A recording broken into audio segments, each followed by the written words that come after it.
Let's delve into the world of asynchronous sequential circuits, which involves the analysis and design of unclocked sequential circuits. Asynchronous circuits are sequential circuits that operate without a global clock signal.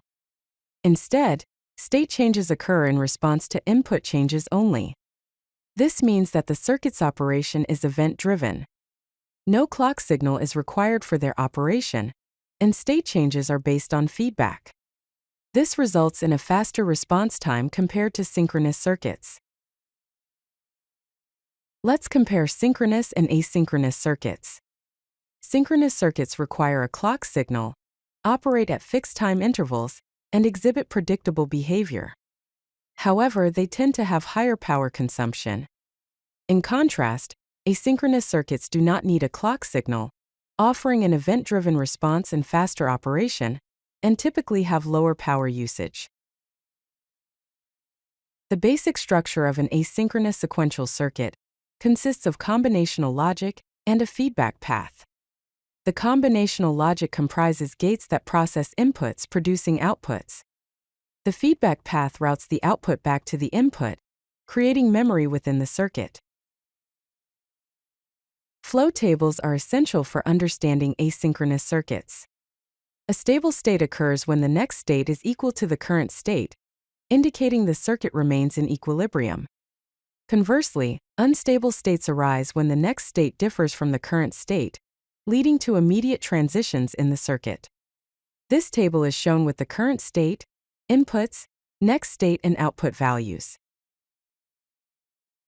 Race conditions occur when the final stable state of a circuit depends on propagation delays.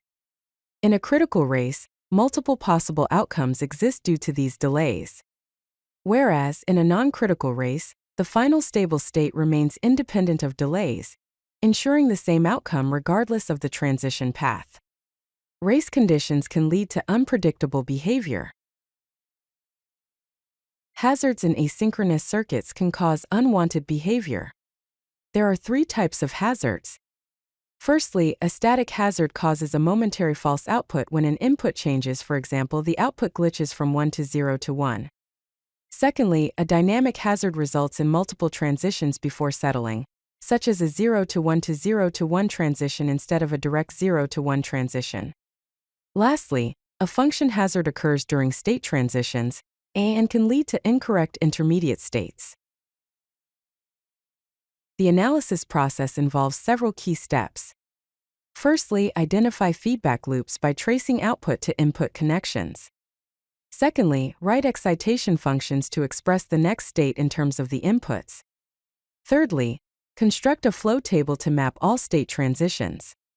Finally, check for hazards to identify potential race conditions. For example, next state functions define circuit behavior. The design methodology comprises 5 steps. First, define the required behavior and constraints in the problem specification. Second, create an initial state transition table known as the primitive flow table.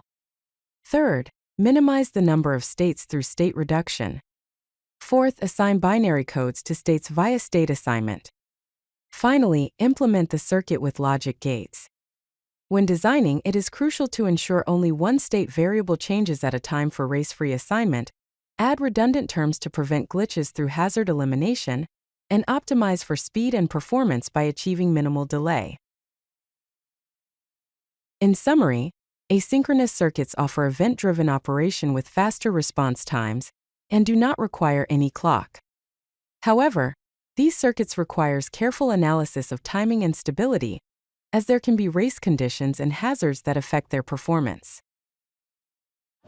If you like this video, hit that like button and don't forget to subscribe. Visit CodeLucky.com for more such useful content.